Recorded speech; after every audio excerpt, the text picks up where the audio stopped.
One of the most common jokes in Zimbabwe a few years ago was whenever a foreigner comes into the nation for the first time, the first Shona words they learn are Mageta end. This was simply because Zimbabwe had a lot of load shedding. And one of the most pleasant surprises a few years ago is when I realized that a week had gone by without a power cut. And then a month went by.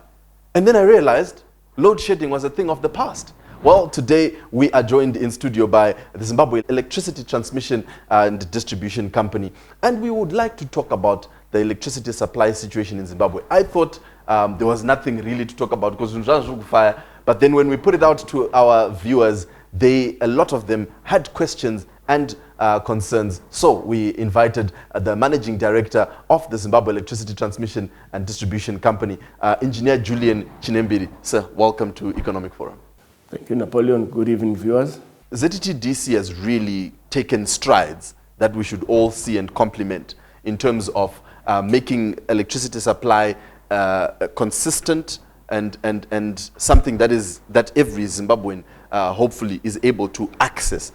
I think a lot of it has to do with the prepaid electricity meters. Maybe you correct me if I'm wrong, but it seems they helped to stabilize things. But I would like to hear from you. So maybe we can start with the state of electricity supply in Zimbabwe. Where are we and how is it looking? Thank you very much. Currently, the load for Zimbabwe, the demand, is about 1,500 megawatts. And with the strides which have happened with our local supplier, our colleagues at Zetdc, there's some improved generation there. You see, Wangi Power Station now, at least they're doing a minimum of 4 units, which is quite positive. And also the partnerships which we had, or which we have with our colleagues in the Southern African Power Pool. Currently, we're importing power from Eskom, which has really assisted us. And we're also importing power from our traditional supplier, HCB of Mozambique. And recently, we've also started importing power from Zambia. They have some projects which they've concluded there. So we're stable now, and we're quite pleased with that. In terms of importing power, why are we importing so much power from Eskom, HCB, and Zambia? The local generation is not sufficient to meet our demand. And as you are also aware, that we have challenges at Kariba. The dam level went low, and currently we are actually limiting what we are getting from Kariba. So it has necessitated us to supplement by importing power from our regional counterparts. Okay. So is that the commissioning of the Unit 7 and 8 at the Kariba South Hydropower Station? How has that really impacted on the supply situation? Commissioning of those 2 units actually is a positive development for the country. I think it is the first generation project which we have done after independence. Wow. What it's going to do, that plant is going to add capacity, or it's adding capacity now. What it means that we have a lot of picking power plant, although the limiting factor is water, but we have added the capacity which you can generate locally. And that is where we can use it when we are picking load. At the beginning, there was a lot of load shedding. And then all of a sudden, it was a thing of the past. Before that, we were not getting access of power from Eskom. Okay. And of course, the coming in of prepaid meters, as you have mentioned, it also assisted. At least people now were now trying to limit the usage of electricity because they were paying in advance. So actually, it was like a demand-side management tool. Budget. Budget. Well, Zetdc has also successfully embarked on various transmission and distribution infrastructure rehabilitation development projects. Can you just enlighten us on some of those and what impact they've had as well? We have projects running across the country. If you look at most of our load centers were actually cities and towns. And now we have growth points coming up, a lot of residential areas coming up.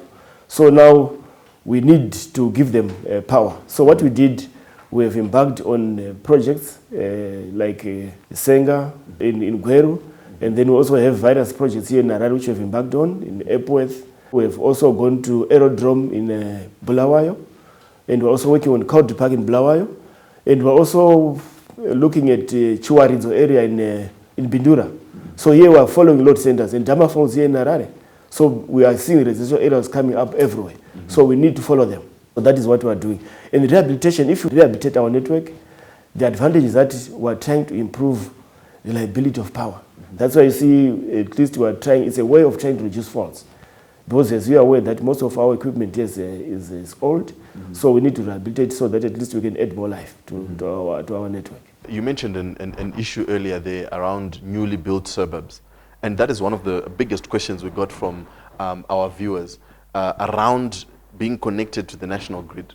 A lot of them were saying, you know, we've built our houses, we've been here, we've built these neighborhoods, but akusatukwane magets. And the issue of being connected, is there anything that an individual can do to fast track that process? You're watching and they're thinking, okay, the GM of Zetdc is there now. What can I do specifically for me to get electricity? No, Napoleon, this is a challenge which I think it is from planning. Because people went ahead building houses, not considering that they will need electricity. When a house is already built there, that's when they were coming to us at the last minute. So actually with the challenges we have as a country of foreign currency, it also limited our ability to give them power on time. But nevertheless, there are various ways which we are doing now to make sure that those areas are electrified. We've been talking to developers through our ministry to come up with a social instrument where a developer should also include electricity reticulation, like what they do with water and roads. I think that is for the future. But currently what we are doing, we're in partnership with different banks. Recently we had a meeting with this ZB Bank, CBZ, and also FBC Bank, where they are funding medium voltage reticulation. And then of course they will recoup their money through prepaid meters. We have done that successfully in Marondera, Rusike, and in Madokero in Harare, and in Sengan in Gweru. So it's a project which is also assisting us to raise funds for this infrastructure. But of course, in the community themselves, some of them, they are even buying material, coming to us, and then of course we give them the labor and we connect them. All right, while you're watching Economic Forum, we take a short break. We'll be right back. Today I'm speaking to Engineer Chinembiri from Zetdc.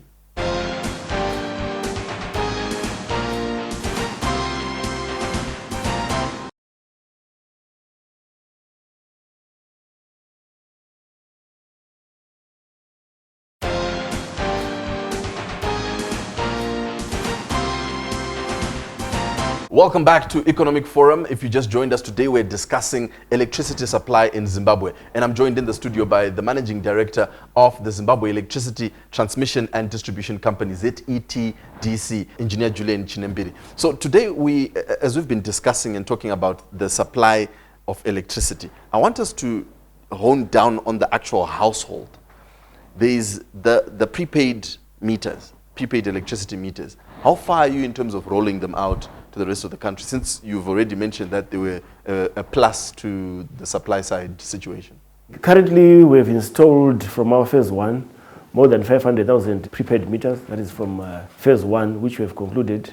And now we've embarked on phase two. And phase two, with the total from phase one, we've connected 612,000 prepaid meters. And this is quite exciting that at least now the clients, they can manage their own consumption. Okay, and then what's the remainder? What's the rest of the load? The rest of our clients, I think we have an eligible customer base of about 700,000. So what we have done now, you've done 500,000 so far. Total of 612,000. Okay. So we're moving ahead with this program. That is about 87% of our customer base. So we're continuing with that with our program, but the challenge here was the foreign currency. There was a shortage of prepaid meters. You recall that we once reported that we had gone to tender for about 130,000 meters. And were still running that tender. And what we have done to quicken the process, together with our stakeholders, that is ZERA, the government, in our own ministry, and ZESA Holdings, we have come up with a strategic response to that, where we have said, no, look, let us bring in the private sector to assist us in procuring prepaid meters.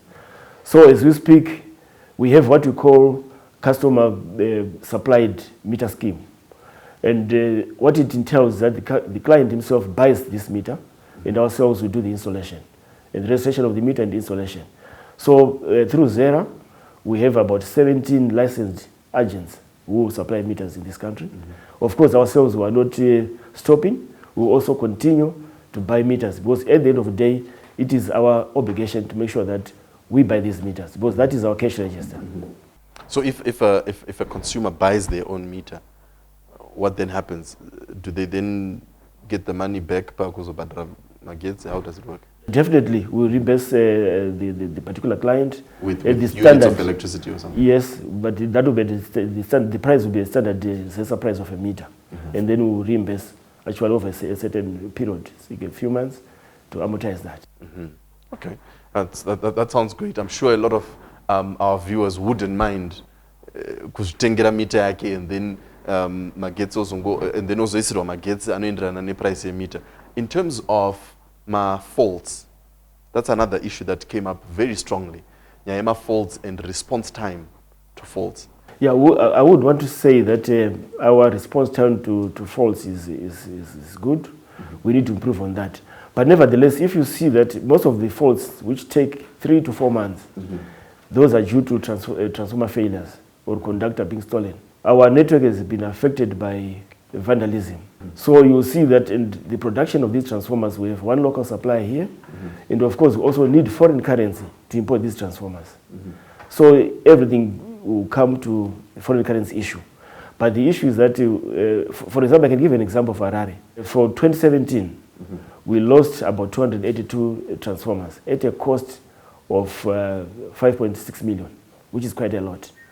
And from January up to 9 April for this year, we have lost about 60 transformers. So you see, these are due to vandalism. People are coming to draining oil, taking oil. They also take the copper inside the transformers. So this actually has prolonged faults. For us to get a replacement for a transformer, for it to be manufactured, it has a time delay. So we would urge our clients there to make sure that they protect this equipment so that at least we can reduce these outages. How does the client protect the equipment? In Ndumba Mangu, I see a transformer per corner road every day on my way to work, but I don't really know that that's a transformer and what does it do?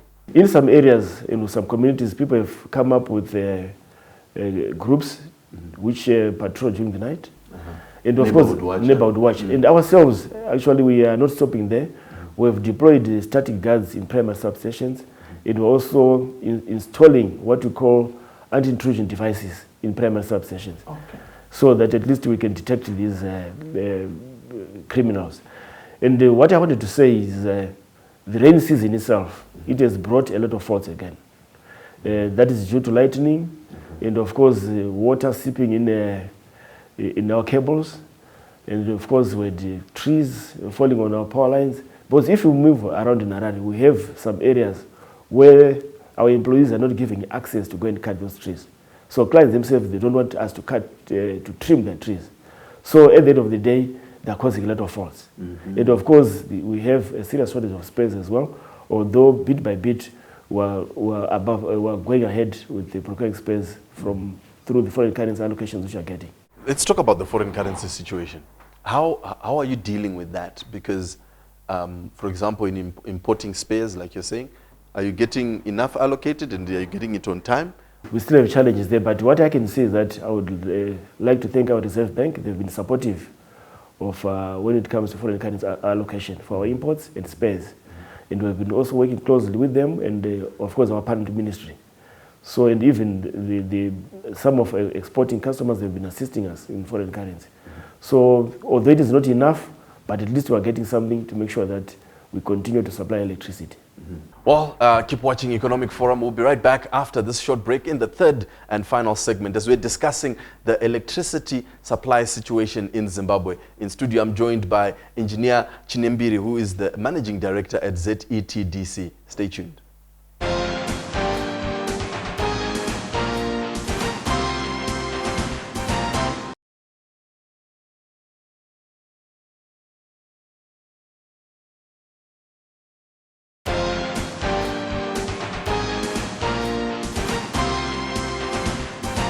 Welcome back to Economic Forum. Thank you very much to everybody who's been writing in. And Nyayema prepaid meters, Pisa. So I'm joined today by Engineer Chinembiri, who's the MD at Zetdc, and we're talking about the electricity supply situation in Zimbabwe.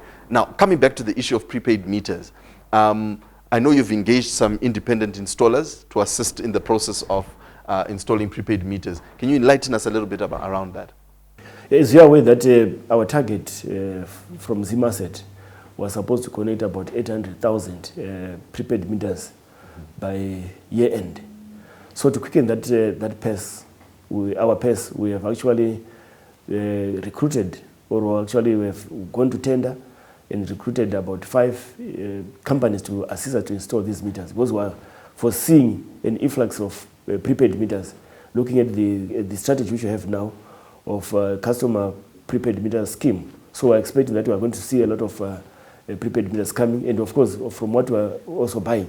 And if you look at ourselves, we are preoccupied with maintenance of the network, and of course with other duties. So at least we would want these companies to assist us so that we quicken and meet our target. On another note, actually we are also creating employment. Tell me about smart meters. I've never quite understood that concept. What does it mean, and how does it assist? A smart meter is a meter where there's two-way communication. If you look at the current prepaid meters, we can call them dumb meters, but they don't communicate. So a smart meter will be communicating, at least you can from remote.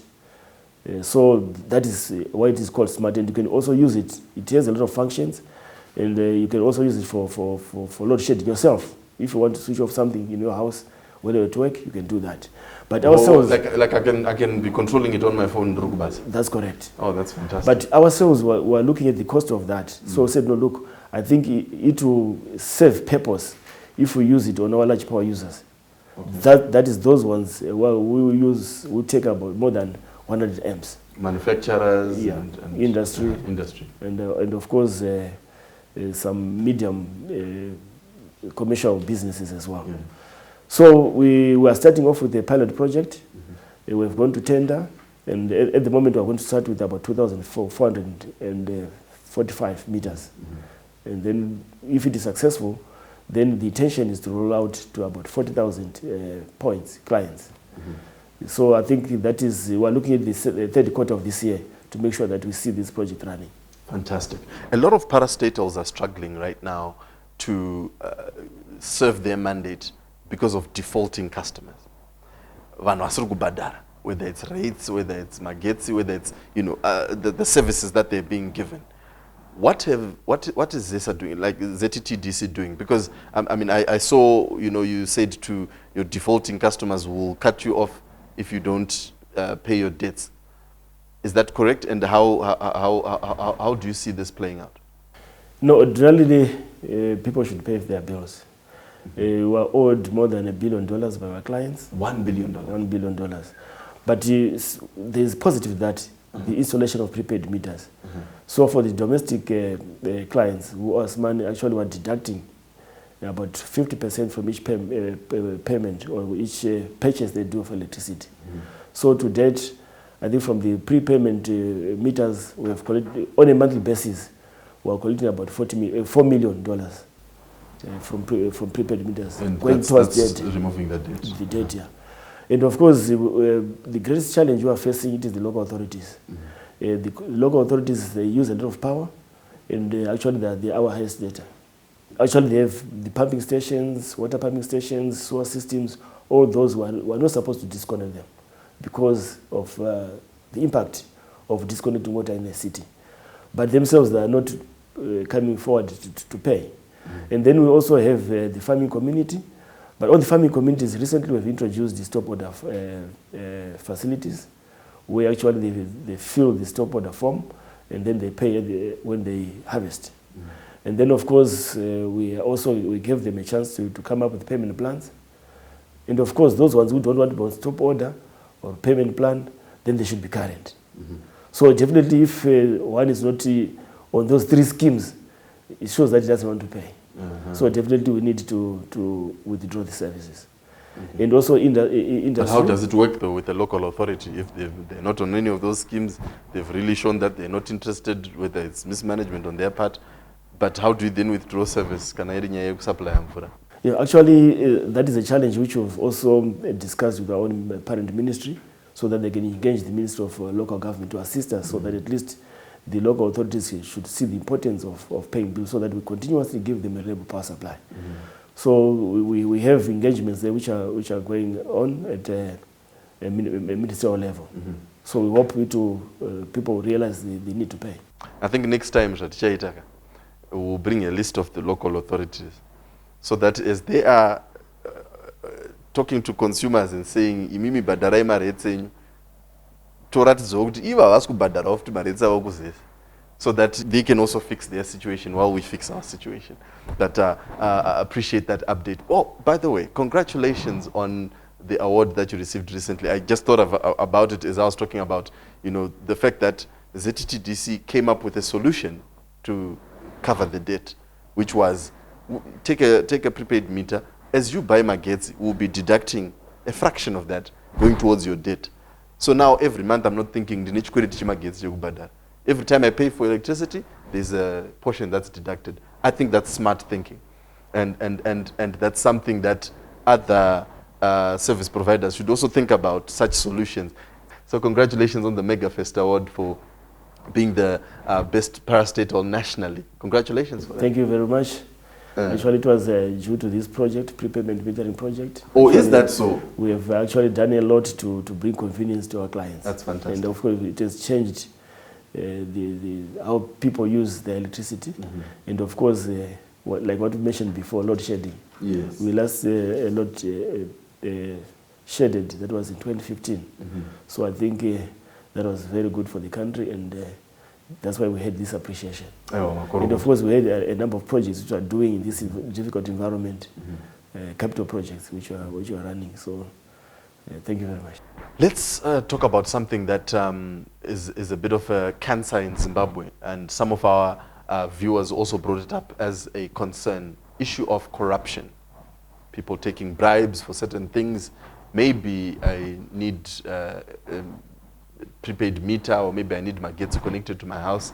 Somebody says, ukaburitsa kambichana tinokuita kuti zvako zvifambe zvakanaka. How prevalent is it at Zetdc? How much have you detected of it, and what are you doing about it? As a company, Zetdc, we have a zero tolerance to corruption as a policy. Actually, it tarnished the image of the company. We have caught a lot of people there, and we have taken disciplinary action as a company. And of course, some of them have reported to the police. And of course, we are also looking at what you should do as a company. We also introduced what we call a culture change program, at least so that at least we can refine our employees to look at the customer. So there are a number of projects we are doing there, but ourselves as a company, we don't tolerate corruption. And we'll deal it as soon as it is reported. We'll take corrective action. And we encourage our valued clients to make sure that if they see or they're approached by a ZESA employee talking about a bribe, please report to us so that at least we deal with that better.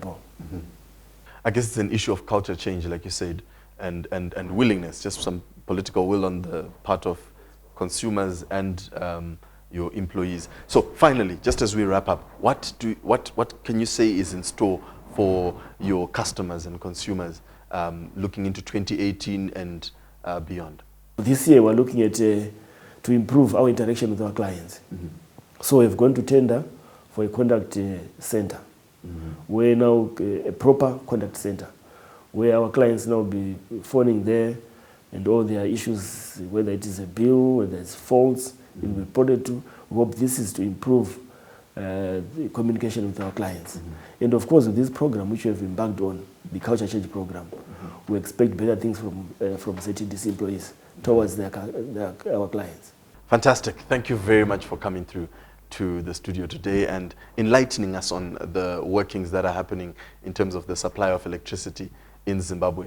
We have been talking to Engineer Chinembiri, who is the Managing Director at Zetdc, Zimbabwe Electricity Transmission and Distribution Company. Thank you very much for coming through, sir. Thank you very much, Napoleon. All right, my name is Napoleon Nyani. Make sure you get in touch with us if you'd like to ask a question or make a contribution. The details are on your screen. Until next time, God bless you.